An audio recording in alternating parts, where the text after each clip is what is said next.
Hello everyone, hope you guys are fine. Today I'm going to share a case study. But the purpose of this case study is not to highlight how the product was in loss and then this got into profit and we gave this product sales and profit a huge boost. This is not going to be about that. Instead of sharing some high value thing, the purpose of today's video is to highlight how important it is to identify small issues in your listings, which we mostly neglect and which we do not put attention on. But the thing is, this case study, I'm going to highlight something, the importance of identifying small issues in your listing and how rectifying those issues can bring a great impact in your listing. So this is the last 12 months, I guess more than 12 months, yes, last 15 months seller board data of one of the products we are managing at Upscale Valley. This is not something very great sales or to put in front a product to put in front as a case study, but the main focus here is how this profit was in loss in 2020 September 2020, and like $1,331 loss, and then again loss of 925, then again loss of 200, then again loss of 2500, then again loss of 48 48800. How this product was in loss, what were the issues, what how we identified those issues and what we did to rectify those issues, and what change did these identification and rectification of these small issues brought to the listing. This is what is the topic of today's video. When we analyze this listing, this was totally in loss, as you can see, completely through the seller board data. This was in loss for the last 5 months. And when we analyzed this listing or did audit of this listing, we found a couple of small things which you may have heard already. The point is not here to show that we find something very unusual or else. The point here is to put emphasis on how identification of small errors and fixing those errors can bring great result in the revenue of the listing or in the profit of the listing. So when we did audit of the listing, the gap which we found in the listing images was there was a key importance of identification of different sizes or knowledge or the size chart in the buying decision of this product. And when we analyzed the competitors listing, we saw a few top of them did have that image describing the size variations or size options available for this product, and how it is important in buying decision or selection of this product. We saw that our client did not have such kind of image. Now the client had some great images with some great infographic and all that, but this particular concept was missing in the images. We fixed this thing. Now what was the second gap? This product had at least 7 to 10 different usages, different scenarios on how we can use this product or in which conditions and scenarios we can use this product. And the client had emphasized only one or two different scenarios or different lifestyle images. Definitely because of we do have the limitation of adding, we always prefer to convey all the concept in the first 7 images. And what we did was, this was a very small thing, but we squeezed or fit 6 to 7 different concepts in of how we can use this product in one lifestyle image. That's what we did.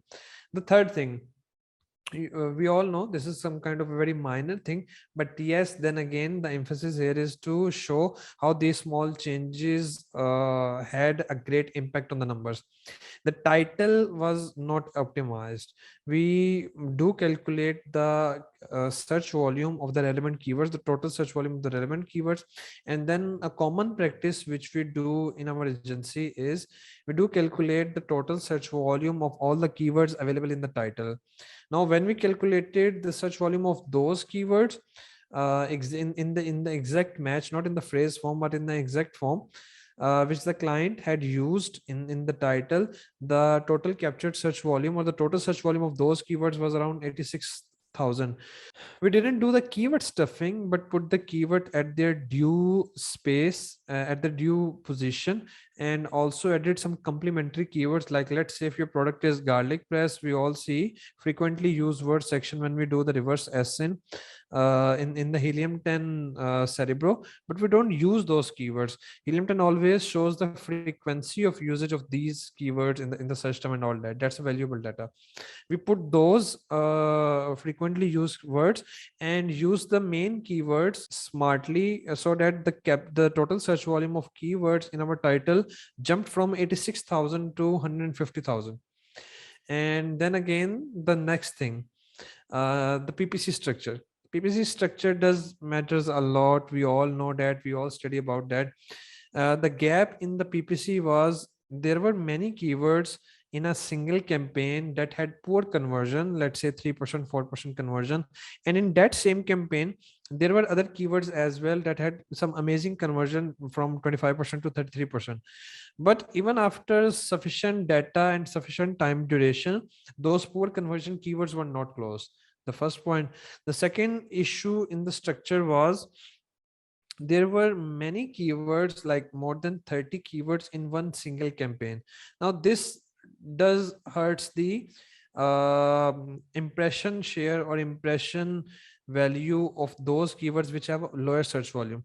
Like, let's say if you have a keyword in your campaign which has 30,000 search volume, and you put another keyword in that same campaign that has around 3,000 search volume, that smaller search volume keyword is not going to get the required or the deserved traction from the Amazon algorithm, because the keyword with the higher search volume is going to get impression, clicks, and sales first, and Amazon budget optimization algorithm is going to divert major chunk of the budget to that bigger keyword, so those smaller keywords would not reach to their top potential. What we did was we fixed the structure of the PPC campaigns.